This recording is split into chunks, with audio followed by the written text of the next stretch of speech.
Buenos días, hermanos. Gracias por los ministerios que tenemos. Gracias por la linda historia para los niños. Gracias por la linda alabanza del Departamento de Música. Gracias.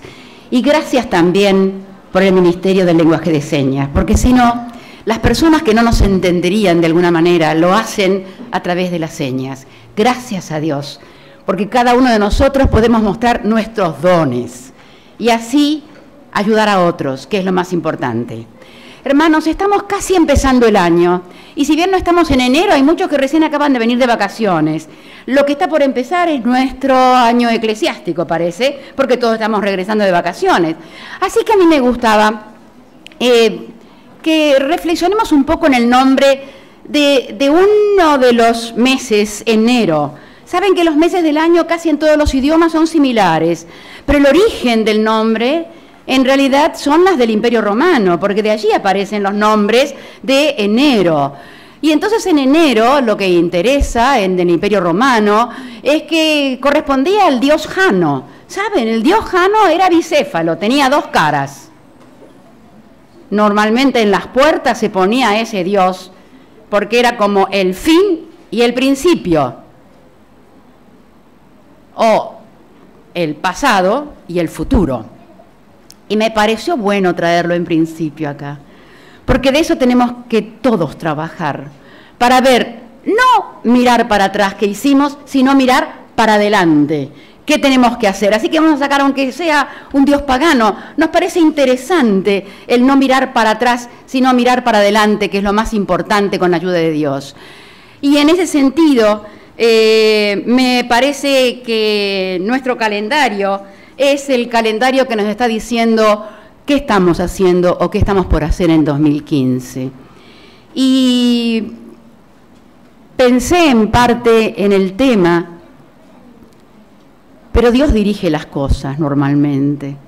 Y me parece que esto es lo más importante. Y en este sentido, creo que esto que se planteó como hilo conductor de la oración tiene que ver con el tipo de comunión personal que yo tengo con Dios. El tipo de relacionamiento que tengo conmigo mismo y con el otro, mi prójimo, y la misión que tengo. Y la misión no es que venga un segundo Pentecostés solamente.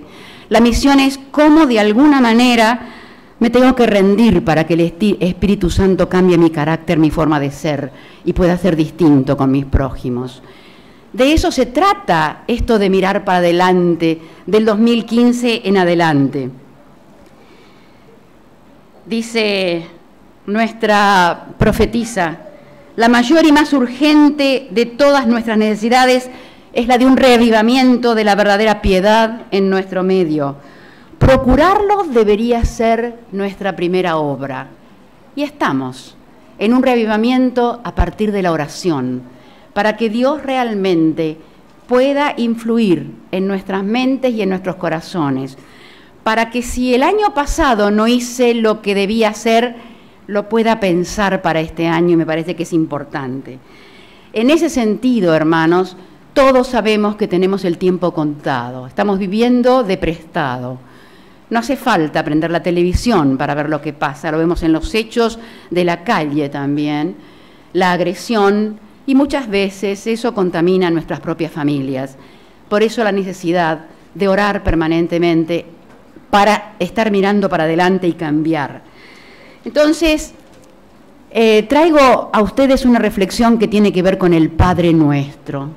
Es una oración muy antigua, tan mágica, tan repetida, que a veces nos olvidamos de cada frase lo que quiere decir para nosotros. Son 5 versículos que están en Mateo 6, de 9 al 13. De ahora en más yo voy a tomar siempre y voy a leer versículos de la versión 60, de la Valera 60, porque hay otros versículos que voy a leer que son más fuertes y que tienen otra traducción y me parecían oportunos traerlos aquí. De modo que esas 68 palabras son una clave para abrir la puerta del conocimiento de cómo vivir con Dios y con el prójimo, porque de eso se trata el Padre Nuestro.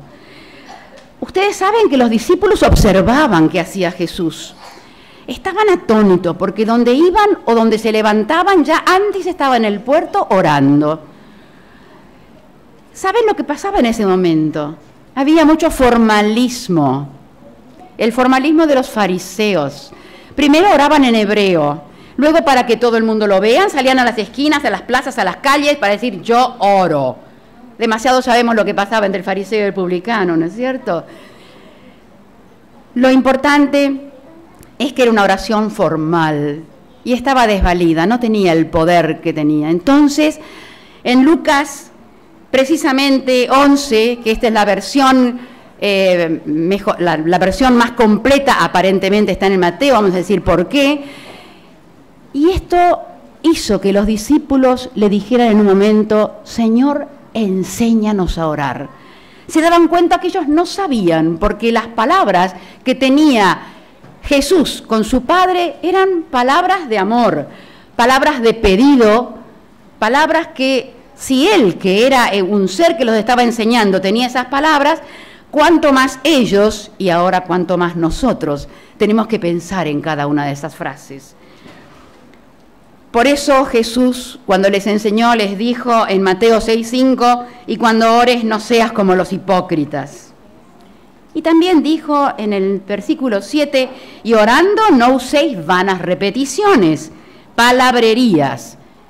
Me parece que también es importante que pensemos cuando oramos nosotros, cuáles son las palabras justas que tenemos que decir para adorar a Dios. Y esto me parece que es importante porque nuestro Padre nos lo está diciendo, ¿no es cierto? Entonces el Padre Nuestro es absolutamente familiar y hay algo importante, es una oración revolucionaria, hermanos. ¿Por qué es revolucionaria? Porque según los que han traducido estas oraciones, si bien está en griego el Nuevo Testamento, Jesús lo hizo en arameo. Arameo era el idioma del pueblo, para que entendieran tanto los discípulos como todos los que estaban con él. O sea que era revolucionario, era radical, porque no todos oraban en ese idioma. Para Dios no es importante el idioma. Ustedes saben que hay muchas personas que aún en inglés quieren en el inglés antiguo porque dicen que de esa manera adoran tal como dijo Dios. Los fariseos oraban solamente en hebreo porque era el idioma sagrado, el más importante. Y a Dios no le interesa, ¿verdad?, en ese sentido. Y dice, voy a tomar algunas lecturas que ustedes van a leer, algunas frases, más o menos en junio y julio. Dios me iluminó porque me hacía falta otras cosas para apoyar mi reflexión. Y esto es de Pujol, de esas meditaciones matinales que estamos leyendo de adultos. Dice, es una oración pedagógica educativa, es vida, es poder y fuerza, camino y modelo que quiere cambiar nuestra vida, adecuar nuestra realidad a los términos y aspiraciones que en ella expresamos. Es el clamor de la necesidad, dirigido hacia aquel que es el único que puede aliviarla. Es la angustia del pecado, dirigida a aquel que es el único que puede perdonarlo. Es la súplica de la indigencia, el sometimiento de la humildad, el fervor del arrepentimiento, la creencia de la piedad. Tantas cosas bien dichas no las puedo decir de memoria y menos a mi edad. Me pareció tan concreto que leerlo y releerlo es hacer el pensamiento nuestro. Cuánto nos apoya esta gran verdad. Además, el Padre Nuestro, en cada frase, nos remite a nuestros problemas. La vida es cruel, hermanos. A veces hay cosas difíciles de entender que nos pasan a cada uno de nosotros. Sabemos que son pruebas que nos tienen que ayudar a limar nuestro carácter y a perfeccionarnos para asemejarnos al carácter de Él y así poder estar en el reino de los cielos. Pero cuando vienen estos problemas en nuestra vida, tenemos que saber de que de alguna manera nosotros aprendemos con el dolor. El dolor es el de los días oscuros. No se aprende con los días claros, lindos, de sol. Se aprenden con los días donde tenemos tinieblas. Se aprende del dolor. Todos aprendemos, no del placer.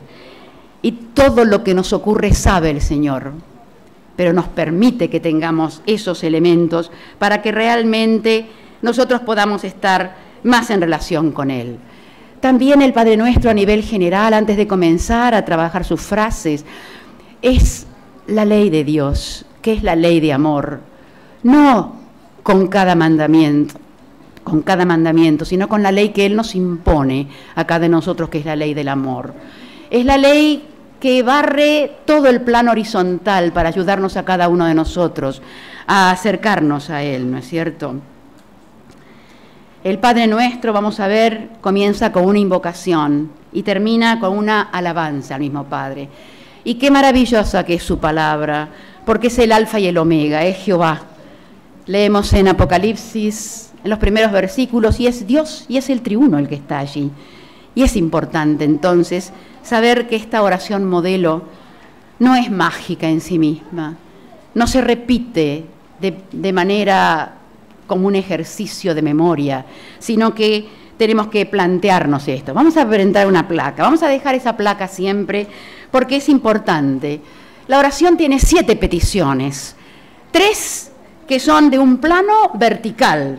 Dice tu nombre, tu reino, tu voluntad. Y 4 que son las otras que nos plantean pan, perdona, no nos metas en tentación, líbranos del mal. Hermanos, de la primera tenemos que recordar lo que decía primera de Juan 4:8. El que no ama no ha conocido a Dios. ¿Por qué? Porque Dios es amor. Él nos amó primero. Y cuando nosotros hacemos una obra misionera y tratamos de llevar la palabra a otros, lo que estamos haciendo es llevarle la salvación al otro que no conoce a Dios, que me parece que es lo más importante, ¿verdad? Y no nos importa si Él va a seguir nuestros pasos o lo que les decimos que tiene que seguir para los pasos de Jesús. Lo que importa es que nosotros estamos trabajando, lo que importa es que nosotros estamos actuando. Y de esa manera Dios nos bendice, porque estamos llevando su mensaje a otros. El segundo grupo es horizontal, lo vamos a dejar porque sí podemos tener la referencia. Es de las peticiones por nuestras miserias. Pan, perdona, no nos metas en tentación y líbranos del mal. Vamos a empezar con la primera parte de la oración, que es la perspectiva vertical. Padre nuestro que estás en los cielos. Que estás en los cielos. Mis pensamientos se tienen que dirigir al cielo. ¿Saben? ¿Qué miraban los magos cuando buscaban dónde estaba el Hijo? Miraron el cielo, porque los astros le estaban señalando algo que se iba a cumplir. A veces nosotros estamos mirando mucho nuestro problema aquí en la tierra.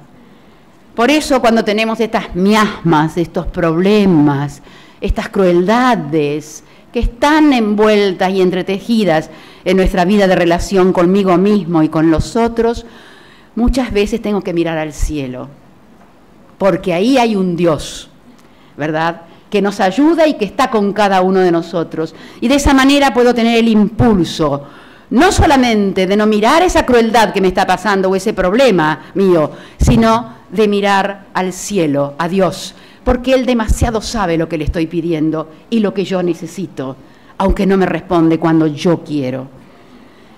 Cuando la ansiedad y la angustia me ahogan, yo tengo que mirar al cielo, hermanos, porque ahí es lo más importante. ¿Saben? Es en la tierra donde ocurren las cosas, los problemas, pero es en el cielo cuando se responde, o es en el cielo cómo, a través de los mismos santos, nos da la lluvia, nos da el sol, nos da el viento, esos astros manejados, relacionados en ese cielo, nos ayudan a vivir, nos ayudan a pensar que Él es el dueño de todo y nosotros apenas somos unas pequeñas criaturas. Padre es una palabra que orienta a nuestro ser hacia el único que nos ama y nos comprende y nos perdona, porque somos sus hijos. Y saben, cuando Jesús se dirigió al Padre, dijo Abba. Abba en arameo es papito, papito. Este es un lenguaje que aún hoy los niños del Medio Oriente dicen, Abba Padre, papito. ¿Qué quiere decir eso? Quiere decir que yo tengo confianza en quien estoy pidiendo la oración y que Él me está escuchando. Es mi papito. ¡Qué cosa más hermosa! No es tan formal, no es que me tengo que vestir especialmente, no es que tengo que tener un idioma, no es que tengo que repetir algo que está en la Biblia, sino que es algo que fluye de mi razón, de mi sentimiento, del amor que tengo que tener cuando me arrodillo y pido que me ayude. En Salmo 18:2 dice: Jehová, roca mía y castillo mío, y mi libertador, Dios mío, fortaleza, en Él confiaré. Es mi escudo y la fuerza de mi salvación, es mi alto refugio. Sí, hermanos, hay un Dios que controla el mundo. No tengamos miedo. Sabemos que vamos a pasar por tinieblas nosotros. Lo sabemos, porque gracias a Dios en su palabra nos deja, si la leemos, muchas cosas para que nos estemos preparando. Y no solamente preparando, sino que esto que yo sé, tengo que volcarlo a otros. ¿Para qué? Para que entonces yo pueda afirmarme en mi espíritu y pedirle a Dios que me ayude, porque cuando yo comunico una vez, ya tengo más sentimiento, más aplomacia, ya conozco mejor lo que tengo que decir, porque no estoy diciendo de memoria algo. La teoría de la verdad no es la importante, sino la de la acción, la de la actividad con mi prójimo. Santificado sea tu nombre. Es la primera de las 7 peticiones. Esta petición supone la eliminación de toda gloria humana. Estábamos estudiando las palabras de sabiduría. Para la lección que viene son palabras de verdad. Son las que tenemos que repetir de una manera diferente. Santificar el nombre de Dios significa que jamás su nombre sirve para cubrir infamias, injusticia, mentira y opresión. Hermanos, esto es muy duro, porque nos está diciendo a cada uno en qué momento yo estoy actuando de esa manera. Porque Dios no me está escuchando, y esto me parece que es importante. Es una súplica de intercesión, porque yo pido esto para mí y también para los demás. En 1 Corintios 2:4 dice: pero el hombre natural no percibe las cosas que son del Espíritu de Dios, porque para él son locura, y no las puede entender, porque se han de discernir espiritualmente. Hermanos, en este caso, así como dijimos que no podemos repetir santificado y tener infamias, mentiras, lo que acabamos de señalar, o la opresión hacia otros, a veces tenemos problemas con nuestras relaciones personales. Y esas relaciones humanas nos vuelven celosos, envidiosos, con ira y a través con odio, que nos puede conducir al asesinato, porque con la lengua matamos, ¿sí? Y si no, tenemos que volver a leer mucho en Santiago. Hay un capítulo casi entero. ¿Qué pasa con nuestra lengua? ¿Sí? En la traducción en lengua actual de Salmo 27:8 dice: una voz interna me dice, busca a Dios, por eso te busco, Dios mío. Busca a Dios, busquemos a Dios de la mejor manera para poder santificar su nombre. Nuestra situación ante Dios no depende tanto de la cantidad de luz que recibimos, sino de cómo la distribuimos, hermanos. Necesitamos pedirle a Dios sabiduría para aprender a orar, valor para tratar de orar y perseverancia para continuar orando. No hay un momento especial, pero Daniel lo hacía 3 veces al día. Uno va a estar caminando por la calle, uno está entrando para resolver un problema y está orando, porque eso es lo que quiere Dios de cada uno de nosotros, para que Él vaya adelante, ¿sí? Normalmente cuando yo oro antes de salir y abrir la puerta digo, sal tú primero, ve tú primero en el camino para ayudarme a resolver todas estas cosas que tengo que resolver hoy. Y cuando oramos de esa manera, parece mentira, hermanos, y es muy lindo hasta lo que escuchamos hoy en Ved y Probad, porque no tenemos la fe suficiente. Miren esa hermana la fe que tuvo. Vamos a ver. Y la fe es verdaderamente volcarse en oración a Dios, verdaderamente, y pedirle aquello que no tenemos. Y ahí Dios comienza a obrar por cada uno de nosotros. Tu nombre. Saben que hay muchos nombres en la Biblia, es muy interesante. Yo voy a referir a algunos. En Génesis 14, de 18 a 20, Elohim, fuente de poder. Elión, el Dios del Altísimo. Adonai, en Isaías 6, 1, dice gobernante, todopoderoso. Todos enfatizan el carácter maravilloso y majestuoso de Dios. Es la disposición que Dios tiene para entrar en una relación con los seres humanos. Shaddai es fuente de bendición y bienestar. Yahvé, fidelidad y gracia de Dios. Yo soy el que soy y no hay otro. Y me parece que hay uno que es muy importante. A veces no lo miramos con criterio de triuno, como lo estamos analizando. Jesús deriva del hebreo Jehová, el que ha sido, es y será. Voz sabia del lenguaje humano. Qué lindo, porque desde el primer capítulo de Génesis tenemos al triuno, tenemos a la deidad. Aunque esta oración fue señalada en el Nuevo Testamento frente a los discípulos para que aprendan a orar. Venga tu reino. La invitación que le hizo Andrés a Pablo fue la primera vez en el Nuevo Testamento que lo invitó al reino, porque lo invitó para que escuche a Jesús. Y esto me parece que es importante. Y los judíos sabían mucho eso, porque si repasamos en los Antiguos Testamentos, los libros históricos y todo lo que pasa por el Antiguo Testamento, venga tu reino, vénganos tu reino, demasiado sabían. Nada más que su tradición, su formalidad hizo que en un momento dado no se dieran cuenta que el reino estaba con ellos.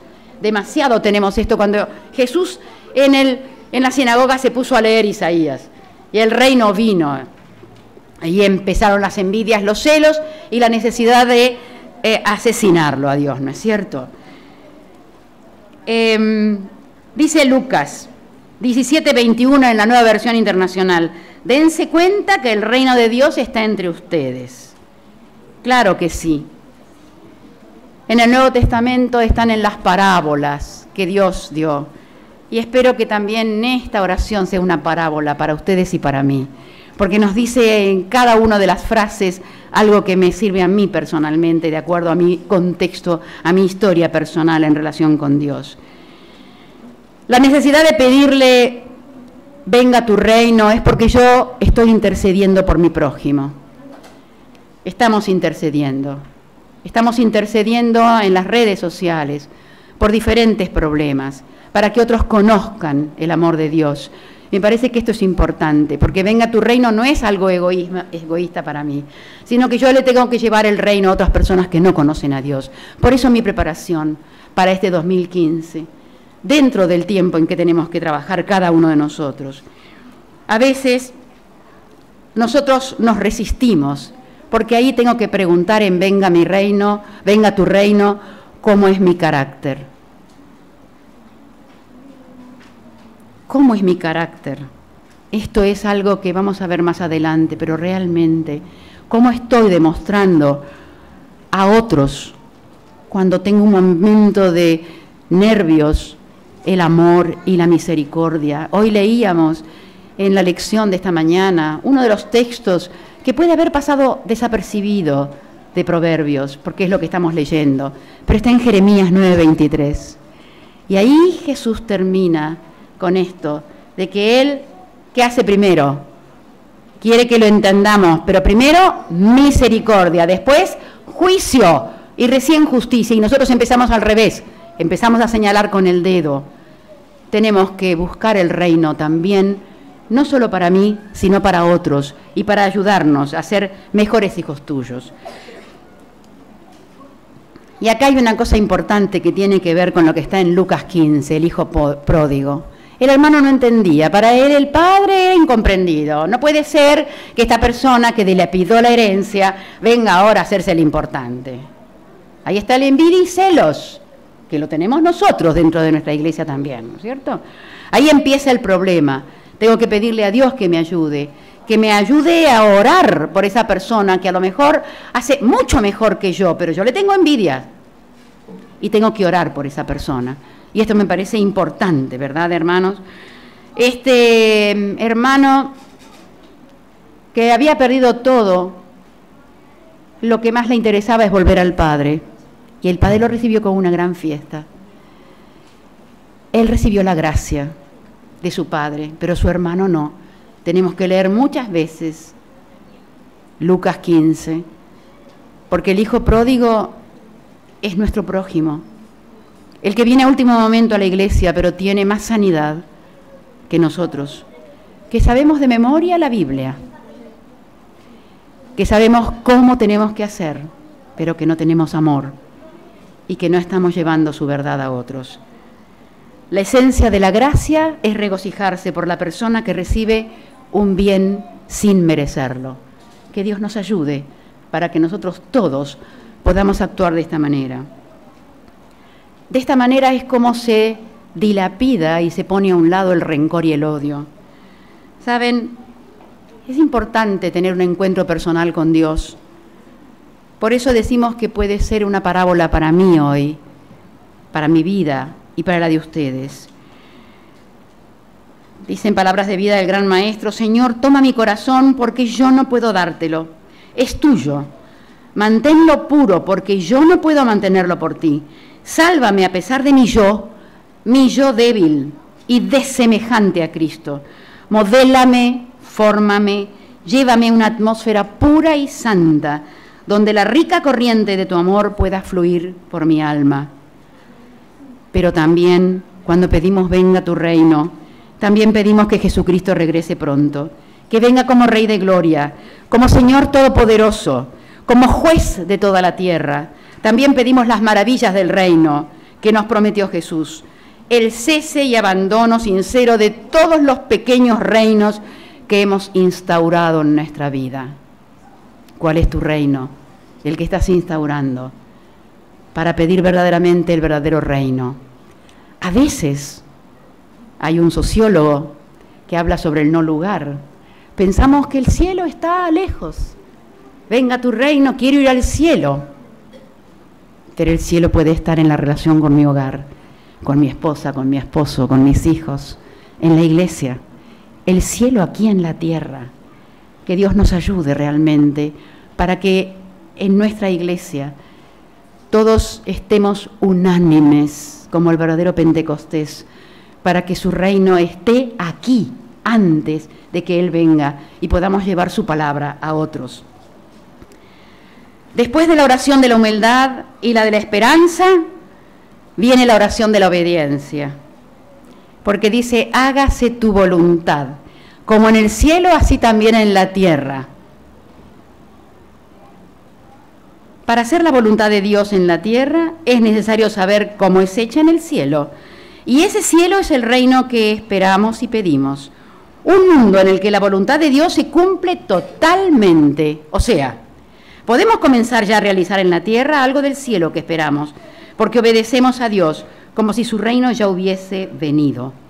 La voluntad, hágase tu voluntad, tiene un sentido no pasivo sino activo, y esto me parece que es importante que reconozcamos cada uno.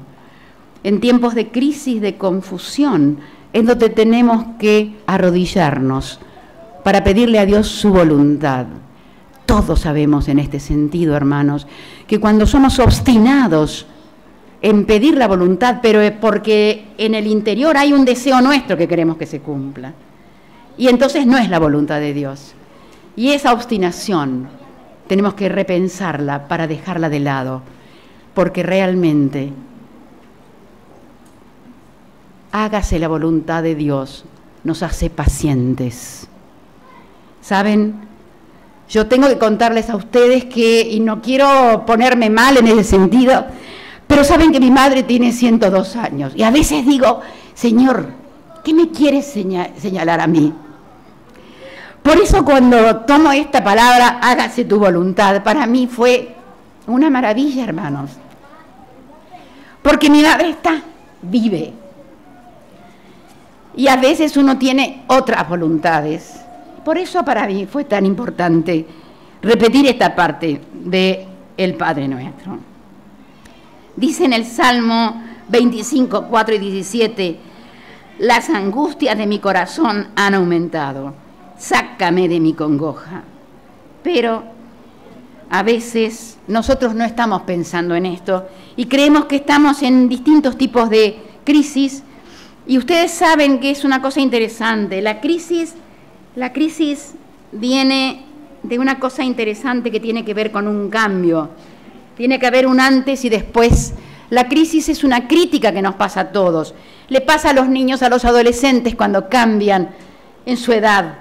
Todos tenemos crisis, son buenas las crisis, porque implican que un cambio se tiene que producir en nuestra vida. Por eso, cuando a veces hay cosas que no salen bien y nos parece que estamos en crisis y nos arrodillamos y pensamos, ahí viene la paz, porque eso es lo que nos ayuda para salir adelante. Ahora, esa palabra de tu voluntad es la más difícil. ¿Cuál es la voluntad de Dios? Hermanos, acá hay algo que es importante, porque a veces tenemos una visión fatalista de cuál es la voluntad. Hágase tu voluntad, y era la voluntad de Dios, y así esto. Y tenemos ahí el ejemplo de Job. ¿Ustedes creen que era la voluntad de Dios que a Job le pasara todo eso? Él sabía demasiado que había una lucha cósmica entre Dios y Satanás, que es la lucha que tenemos todos, hermanos. Es una lucha entre Dios y Satanás. Él nos dice, aunque pedimos perdón, no tus pecados, y nos reenrotra los pecados que tenemos. Y ahí está la capacidad que tenemos que tener nosotros de arrodillarnos y pensar en algo diferente y en orar a Dios para que nos ayude y para que su Espíritu nos transforme nuestro carácter para ser diferentes. Confiar en Dios es sentir su presencia en nuestra vida cotidiana, pero el camino no está asfaltado, tiene muchas vueltas y bifurcaciones. No está asfaltado, tiene muchas piedras. Y ustedes sabemos que el camino es angosto, es escabroso, lo tenemos en himnos, ¿no? Son maravillosos. El camino es escabroso. Y cuanto más escabroso, parece que ahí tenemos que pedir más la voluntad de Dios. Que se haga tu voluntad y no la nuestra. Es importante, hermanos. En 1 Juan 2:17 dice, el mundo pasa y sus deseos, pero el que hace la voluntad de Dios permanece para siempre. Esto se expresa en los 10 mandamientos. Por eso Dios es horizontal, guía al creyente y define un espacio espiritual para cada uno de nosotros. En Salmo 119:1 dice, el hacer tu voluntad, Dios mío, me ha agradado, y tu ley está en medio de mi corazón. Qué maravilla, ¿no?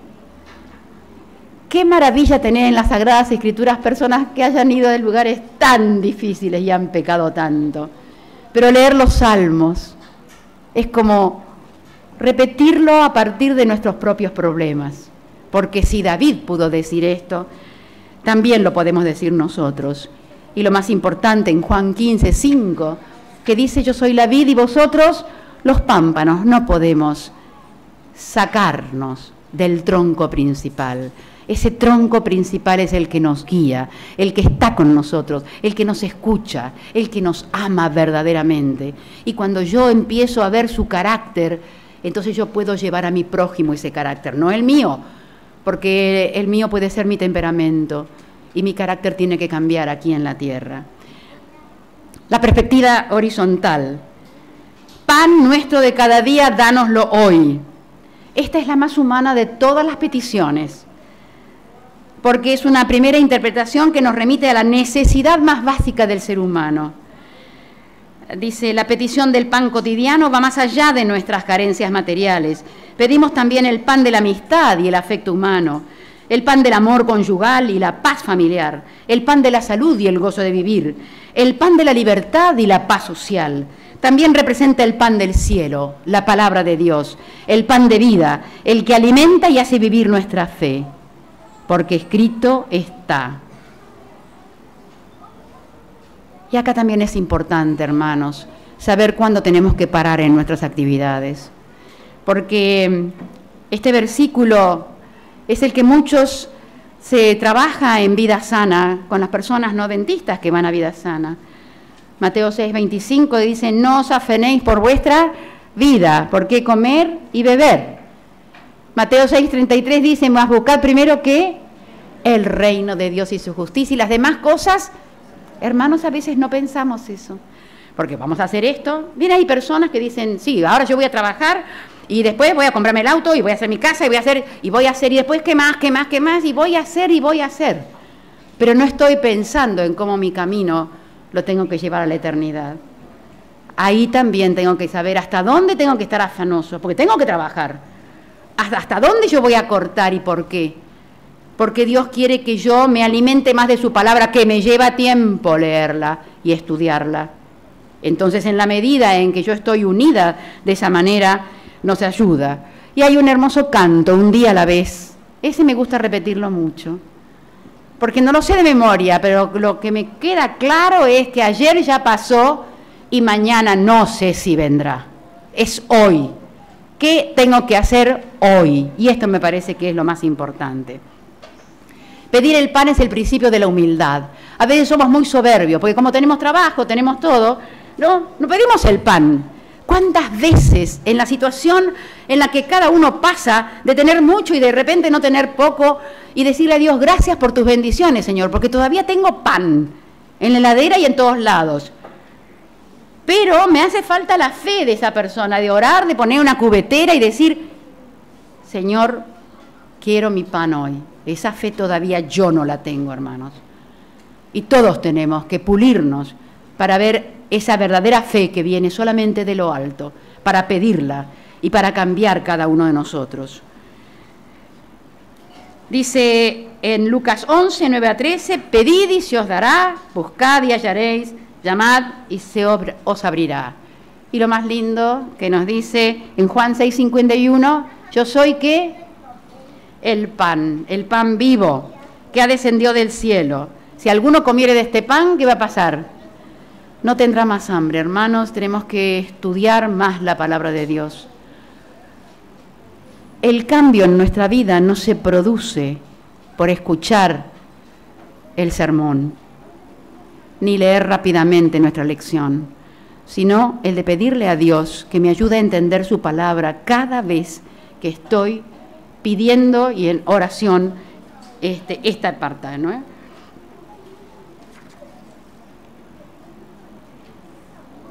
Pero también el pan nuestro nos está diciendo algo importante, hermanos. No lo pedimos para nosotros y también lo pedimos para nuestro prójimo. Esto es muy importante, porque cuando nosotros tenemos pan, lo damos, y cuando no tenemos, también tenemos que dar de lo que no tenemos. Tenemos la palabra, algo que tengamos, y esto es importante. Es una manera muy activa de trabajar esta cuestión, ¿no es cierto? Esta debe ser la práctica de la religión pura, unirla a todos los ámbitos de relación de nuestra vida, el trabajo, la diversión, los deportes. En Santiago 1:27 dice, la religión pura y sin mácula delante de Dios, el Padre es esta, visitar a los huérfanos y a las viudas en sus tribulaciones y guardarse sin mancha del mundo. Y esto me parece que es importante que tengamos. Y ahora viene algo muy complejo. Ese repetir mágicamente, perdónanos nuestras deudas como también nosotros perdonamos a nuestros deudores. ¿Aparece rencor en mi carácter? ¿Soy el hermano del hijo pródigo? ¿Cuál es el rencor que tengo? De que a mí no me eligieron y eligieron a otro. De que yo no paso y que pasa otro. No tengo que tener miedo, ¿verdad? Tengo que saber de qué manera y pedirle a Dios que me ilumine para que realmente yo pueda actuar.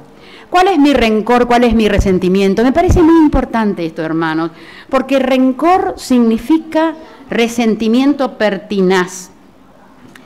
Es amargo, dice que está enraizado en una injuria particular, y entonces yo me quiero solazar con eso y tengo rencor. El rencor es un recuerdo envenenado. Hay un psicólogo que dice que el rencor viene de la palabra del latín rancor, quejas, querellas, y deriva de una raíz latina rancidus. El rencor es rancio, la queja es rancia. Puede venir desde mis primeros 15 años, desde que yo era chiquita puede venir el rencor, hermanos. Ahí es donde yo tengo que pedirle a Dios que me haga olvidar lo de atrás, para que yo pueda construir para adelante. Porque a veces todos hemos tenido problemas de pequeñitos, sin excepción, y de eso nos estamos acordando, y sin querer o queriendo, porque somos seres humanos, volcamos eso que tenemos en mayoría a los otros. Rancio y tengo son distintivas de un resentimiento. Es la condición de algo viejo que se ha descompuesto, que está en mal estado, que está estancado, inmovilizado, que impide que el resentido avance, está rengo. El gran conflicto interior de ese rencor es una lucha entre el amor y el odio, y muchas veces el rencor emerge de un amor defraudado. Vamos a hacer una introspección en mi persona. ¿Qué me pasó a mí? ¿De dónde viene esta cuestión? Y perdónanos nuestras faltas, así como nosotros perdonamos a nuestros deudores. David decía en Salmo 51:1, ten piedad de mí, Dios, conforme a tu misericordia, conforme a la multitud de tus pecados, borra mis rebeliones. Esta es la oración que tenemos que tener todos, ¿verdad? Borra mis rebeliones. Entiendo que el perdón que pido a Dios es el mismo perdón que mi prójimo espera de mí. ¿Sé lo que estoy pidiendo? El perdón divino nos compromete. No puede estar inactivo un solo instante. Deberíamos añadir a esta petición: y concédeme la gracia de perdonar como tú nos perdonas. Para eso debo arrancar el resentimiento y el odio. Esta petición es la más importante con respecto a nosotros mismos y al mismo tiempo la de mayor exigencia, que nos obliga a ser coherentes y perdonar a nuestros deudores. En realidad todos ofendemos a Dios cuando dudamos de su palabra, pecando de incredulidad, cuando abusamos de su gracia, protestando porque no siempre nos la concede, cuando somos desagradecidos, olvidando sus muchas misericordias, cuando somos egoístas, ocupándonos únicamente de nosotros mismos, cuando el orgullo nos convierte en seres autónomos e independientes, cuando somos sin misericordia con los demás, juzgándoles y condenándoles con pasión despiadada, cuando amamos más la paz que la justicia, cuando permanecemos indiferentes ante el sufrimiento ajeno, cuando ante la iniquidad y la perfidia nos refugiamos en el silencio cómplice, cuando con demasiada frecuencia somos una continua ofensa al Padre que está en los cielos. Pedir perdón al Padre es vida para un cristiano, porque sabe que goza del perdón y de la gracia divina. Crea en mí, oh Dios, un corazón limpio. Esto me parece que es importante. Suplicar el perdón implica, primero, hacer una autoevaluación. ¿Desde dónde estoy yo para pedir ese perdón? Para perdonarle al otro. Y esto me parece muy importante, hermanos. Pero el santuario es el lugar del perdón. Y esto es algo muy importante para cada uno de nosotros. ¿Cómo podemos sanarnos de ese veneno que a veces está aquí? En Efesios 4:32 dice: antes, sed benignos unos con otros, misericordiosos, perdonándoos unos a otros, como Dios también os perdonó a vosotros en Cristo. ¿Saben? Acá hay una cosa muy importante que tiene que ver con los grupos, los dos grupos que va a haber, que son los cabritos y las ovejas. En Mateo 27:51 se unieron símbolo y realidad. Mientras Jesús moría en la cruz, ¿qué pasó en el templo cuando el sacerdote estaba oficiando la misa? Se rasgó el velo. Ahí aparece el santuario, hermanos. Ahí aparecen dos grupos. El sacerdote azorado por lo que ve, pero siguiendo esa tradición. Y Dios en los cielos, porque allí está el perdón. Desde ese momento es donde aparecen como dos personas, ¿no es cierto? Dos personas diferentes que nos dividen. En la Biblia latinoamericana, en Hebreos 9:28 dice: así como Cristo, habiendo sido ofrecido una vez para llevar los pecados de muchos, aparecerá por segunda vez sin relación con el pecado para salvación de los que ansiosamente lo esperan. Y en la Biblia del Jubileo dice: liberamos de nuestras deudas, como nosotros lo hacemos con nuestros deudores. Libéranos de nuestras deudas. Es una imagen distinta. Libéramos de nuestras deudas. No nos metas en tentación. De acuerdo al significado original, sería: no nos dejes caer en la prueba. Santiago 1:13 dice: cuando alguno es tentado, no diga que es tentado de parte de Dios, porque Dios no puede ser tentado por el mal, ni Él tienta a nadie. Así que las pruebas las tenemos que pedir a Dios salir adelante. Líbranos de las pruebas, no, ayúdanos a salir de la prueba, líbranos, ¿verdad? En este sentido. Tenemos dos enemigos todos, uno está dentro y el otro es diabólico, son los demonios que están afuera. En la televisión, en el Facebook, cuando pasamos 3 horas, en tantas cosas, hermanos, tenemos que pensar realmente cuánto de ese tiempo yo lo dedico para aprender un poco más de la palabra de Dios. Un poco más para aprender y para difundir, para enseñar a otros. Y ahora me interesa no cortar el Padre Nuestro, pero plantearnos un poco el aspecto de la oración, de las tentaciones que tuvo Jesús. En las 3 tentaciones, en Mateo 4 y en otros, hay 3 cuestiones específicas que tienen que ver con el apetito, la presunción y el poder. Hermanos, en el apetito Dios le respondió, escrito está, no solo de pan vivirá el hombre, sino de toda palabra que sale de la boca. Hermanos, esto es muy importante porque de eso también se trata el revivimiento de la oración, cuando leemos la revista, cuando miramos en la televisión esto, o lo que vamos a hacer en nuestros días de oración. El apetito. Tenemos los sentidos, la boca. ¿Cómo cuidamos esto? A través del problema de la boca tenemos anorexia, bulimia, obesidad, malnutrición, porque procuramos placer. Los oídos o los ojos, cuando los fariseos señalaron el pecado de esa persona. Ella pecó, lo vimos. ¿Estoy yo preparada para permanentemente ver el problema del otro? Y me parece que esto también tiene que ver con el apetito. ¿Cómo cuido las avenidas del alma? Mis ojos, mis oídos, mi boca, fundamentalmente. Y Dios dice en 1 Corintios 10:13, no os ha sobrevenido ninguna tentación que no sea humana, pero fiel es Dios, que no os dejará ser tentados más de lo que podéis resistir, sino que dará también juntamente con la tentación la salida. Hermanos, el otro, la presunción. Esto es una cosa muy tremenda. En la traducción de la lengua actual dice, y le dijo, si en verdad eres el Hijo de Dios, tírate abajo, pues la Biblia dice, Dios mandará a sus ángeles para que te cuiden. Ellos te sostendrán para que no te lastimes los pies contra ninguna piedra. Es muy fuerte esta traducción. Muy fuerte. A veces sustituimos la fe por la presunción. ¿Saben? El orgullo engendra presunción. Esto y el poder muchas veces está en nuestros líderes religiosos, en nuestras organizaciones religiosas. La presunción es tener orgullo y no pedirle a Dios primero en oración lo que tengo que hacer.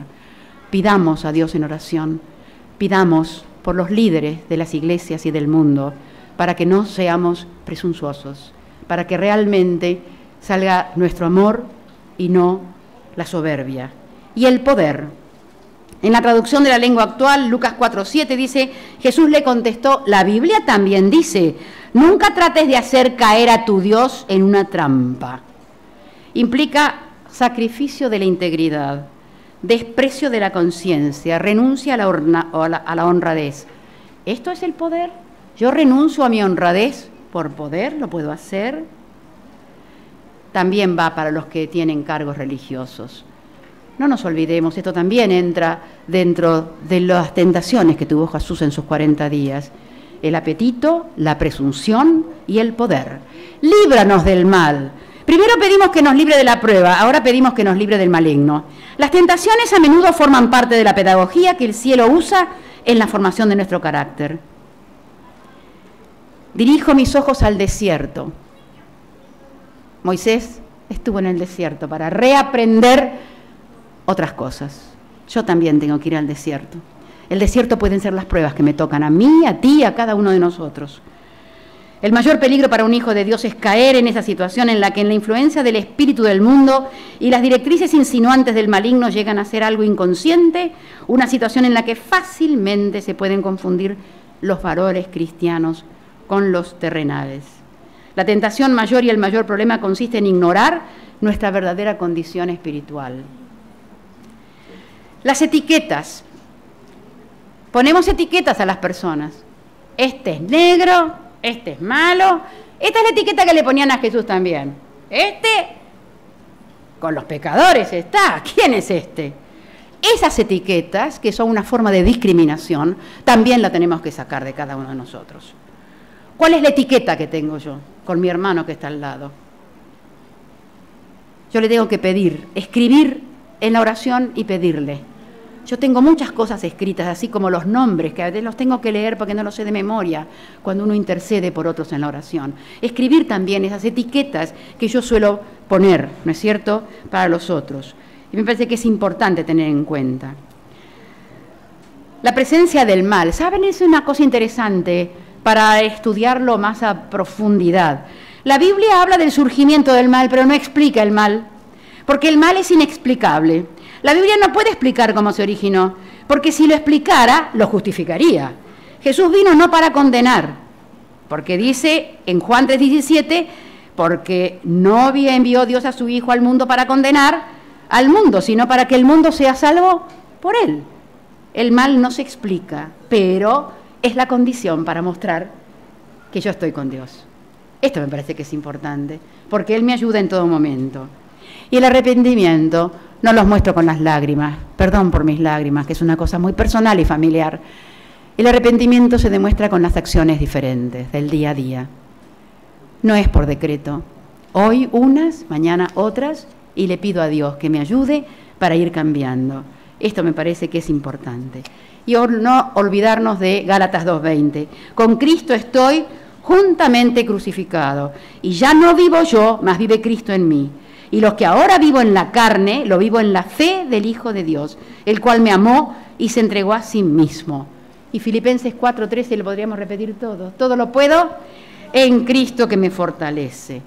Es la paciencia que nace de la esperanza. Y la última es realmente esa parte tan importante. ¿Saben? Yo me enojaba a veces porque decía, pero en esta Biblia no está esto. Esta Biblia está hecha por los que no quieren a Dios en todas las cosas. Pero cuando estudio más la Biblia me doy cuenta que no me tengo que enojar por eso. ¿Por qué, hermanos? Porque efectivamente esa oración de porque tuyo es el reino, el poder y la gloria, no lo dijo Jesús. Eso fue agregado por los padres de la iglesia, porque vieron que en esa oración era tan importante que realmente agregaron esa parte en general. Porque tuyo es el reino, el poder y la gloria. Esta es la doxología que leyeron al principio en la oración. Esta doxología no pertenece a la oración original de Jesús, es lo que yo les decía a ustedes. Porque luego de las peticiones volvemos a aquel a quien imploramos. Reconocemos la deidad y el misterio de su soberanía. ¿Qué significa adorar, hermanos? Honrar. Honrar con mis palabras, honrar con mis acciones. Ser reverente, tener devoción, estar muy encariñado con alguien. Y ese encariñamiento que tengo que tener yo es con Jesús, que pasó la cruz, la muerte más ignominiosa, para salvarme. Por eso Él está en el santuario. Yo pido perdón y Él está sabiendo esto. La verdadera fe se aprende con la vida. Cada uno de nosotros aprendemos a partir de nuestras necesidades. Amén. Amén. El testigo fiel y verdadero, el principio de la creación de Dios. Apocalipsis 3:14. Amén es una palabra hebrea. La decimos muchas veces en el Antiguo Testamento. A veces amén se decía para cosas que no estaban bien, o sea, que tenían que castigar a las personas. Y uno decía amén. Parece que uno tiene que decir amén solo con las cosas positivas. Contiene las ideas de firmeza, fundamento sólido en lo que se puede tener confianza. En sus diversos significados, el amén es así sea, ciertamente, que tu palabra se cumpla. Es seguro, es verdadero, es válido. Puedes tener la certeza que hay un Dios en el cielo y que nos ayuda a cada uno a pensar no solo en este Padre nuestro, esa oración modelo, sino en la necesidad que tenemos cada uno para pensar en esas frases y para ir modificando nuestras actitudes. Esto es mi oración para hoy. Amén.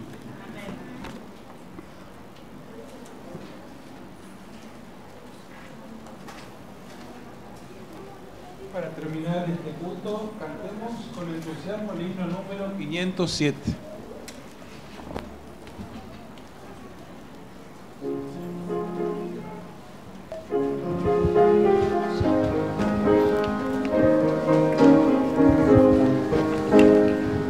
Tentado no serás, debes pecar, más fácil sería luchando triunfar.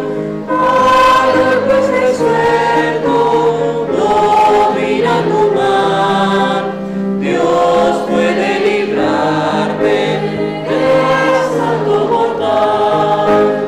En Jesús pues confía, en sus brazos tu alma hallará dulce calma, Él te hará vencedor. Evita el pecado, procura agradar a Dios a quien debes por siempre ensalzar. No manches tus labios, impúdica voz, preserva tu vida de ofensas a Dios. En Jesús pues confía, en sus brazos tu alma hallará dulce calma, Él te hará vencedor. Amante benigno y enérgico ser, en Cristo tu amigo, con toda tu fe. Rinde a Dios tu vida, ríndele tu ser, corona te espera y vas a vencer. En Jesús pues confía, en sus brazos tu alma hallará dulce calma, Él te hará vencedor. Oramos. Padre nuestro que estás en los cielos, santificado sea tu nombre. Señor, convencidos de nuestra necesidad de orar y con la certeza de que tú contestas nuestras oraciones, te pedimos perdón y te pedimos también una bendición, que nuestra vida sea siempre un testimonio de nuestro amor hacia ti y que podamos reflejar el deseo fervoroso de tu pronto regreso. Señor, te estamos esperando. Te agradecemos y te pedimos todo. En el nombre de Jesús. Amén.